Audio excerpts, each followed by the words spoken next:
Welcome back. Today, we're looking at a submission arguing that a cultural pendulum is swinging back to conventional beauty with the return of OG Lara Croft as a key signal that corporate-enforced uglification is collapsing. It's a powerful thesis.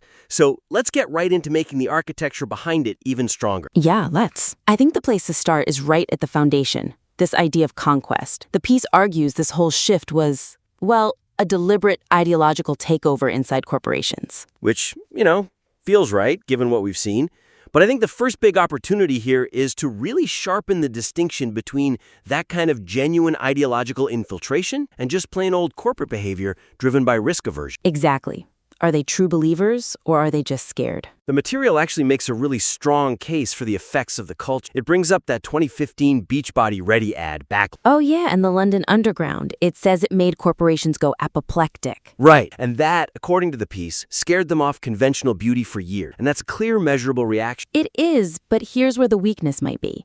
It identifies that reaction, but it sort of conflates that corporate panic with a deliberate, coordinated conquest. Right. When a company starts using the language of an ideology, are they really signaling true alignment, or are they just trying to avoid another firestorm, trying to avoid market instability? It's about causality. The piece mentions ideological peacocking, which is a perfect term for it. It's a defense tactic. It's buying insurance. Yeah, insurance against getting canceled. That's not the same as handing the keys to the kingdom over to an ideological committee. So if the thesis really is about conquest, the argument needs to show why corporate fear is in itself an ideological victory. Or if the corporation is just trying to protect its market share, then it's really a financial decision, isn't it? Not a purely ideological one. And that nuance is critical. Is the ideology seizing power, or is the corporation just paying protection money? And if they're just paying protection money, then the collapse is a lot easier to explain. It's just a market correction. The fear-based decisions led to bad products, and now the market is correcting. Okay, so let's make this actionable. One way to prove this is to really investigate the financial performance of these uglified projects that supposedly make no money. But is that really possible for the listener? I mean, getting the actual budget versus return numbers for, say, the 2013 Tomb Raider game, that's almost impossible. They guard those numbers so closely. That's a fair point. You can't get the P&L statement, but you can look at the proxy. What do you mean by proxies? You analyze the narrative around the money. Look at public investor calls, leaked budgets, sales trends versus what was expected. Ah, I see. So if a project underperforms and the company's press releases are all about defending the ideology behind it, that suggests commitment. Exactly. But if it underperforms and they just quietly drop that creative direction and never speak of it again, that points straight to commercial risk aversion. That's a much smarter way to get at it. You could also look at their own press releases from the time. Yes. For the 2013 Tomb Raider, the shift from adventurer to trauma-ridden survivor was the company's justification artistic, a gritty reimagining. Or was it political? Was the language all about avoiding the male gaze or modernizing the female protagonist? Use their own words to prove the causality. If you can show it was primarily risk avoidance, the whole collapse argument gets so much stronger because fear is just not a sustainable creative model. Right, which leads us, I think, directly to the second point, the actual mechanism for the collapse. The law of undulation. Yes, from C.S. Lewis. It's the intellectual core of the piece. The idea that the pendulum was pulled so far one way, it had to swing back with, what was the quote? All the power of a neutron bomb. It's a fantastic high-level idea, but to make it truly robust, that mechanism needs more support than just one character redesign. That's the issue. Right now, almost the entire argument hangs on the redesign of Lara Croft. Back to Hot Lara. And she's iconic for sure, but one data point, however big, makes the claim really vulnerable to being dismissed as, confirmation bias. And what makes it weaker is that the piece itself brings up counterexamples. It mentions Galadriel, the MCU, Alan from Narnia. Exactly. If the pendulum has already swung back so decisively, why are these other massive projects still pushing in the other direction? It creates a logical contrast. So what's the path forward? Is it just go find more examples like Lara Croft? That's path one, and it's a good start. The listener absolutely needs a pattern, not just one point. Find 2 or 3 other major properties that have clearly reversed course. That would help a lot. But there's another path, isn't there? And a more sophisticated one? There is, and that's to integrate the counterexample. Don't ignore them, use them. Okay, walk me through that. How do you use Galadriel as evidence for the collapse? You frame them as lagging indicators. Lagging indicators. A cultural collapse doesn't happen overnight, all at once. Those projects, like the Tolkien adaptation, those decisions were locked in years ago. The studios are operating on yesterday's trends. Ah, so they're like the last embers of a dying fire? Precisely. The argument becomes, yes, these things are still coming out, but look at how they're performing. They're failing to gain cultural traction, they're sputtering out commercially. So their very existence and their failure becomes more proof of the collapse.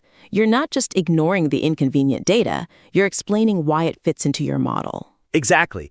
It turns a weakness into a strength. It shows you understand how these shifts actually happen. It elevates the whole piece from just commentary into real structural analysis. That's incredibly elegant. Okay, that solves the scope problem, which brings us to the third area. This one is more about presentation, about the critique itself. Yeah, I know what you're getting at. It's the tone, the language. To make sure this material's taken seriously by people who aren't already converted, the critique of the aesthetics has to shift. It needs to move from these subjective rhetorical attacks into a more objective analysis of design. The piece uses a lot of really inflammatory language. Woke ugliness, calling the protagonist from Star Wars Outlaws a puppet from Team America. And look, that kind of language is punchy. It gets attention. But it gives a skeptical reader the perfect excuse to just write the whole thing off as a political grievance, not a serious artistic critique. Right. The listener points to the Star Wars Outlaws character and says she was purposefully uglified, even though the actress Humberly Gonzalez is beautiful. But the argument jumps straight to the ideological motive, uglification, without actually breaking down how the design fails on its own terms. The word ugly is just, it's too subjective. It's a dead end. The goal shouldn't be to say, I don't like how this looks. It should be to prove that this design choice fails to achieve its stated goals. So how do you do that? You have to analyze the specific design parameters, avoid the loaded words, and get technical. So for the Star Wars character, instead of just saying she's ugly, you'd what? You'd analyze the specifics. How does the digital model differ from the real-life actress?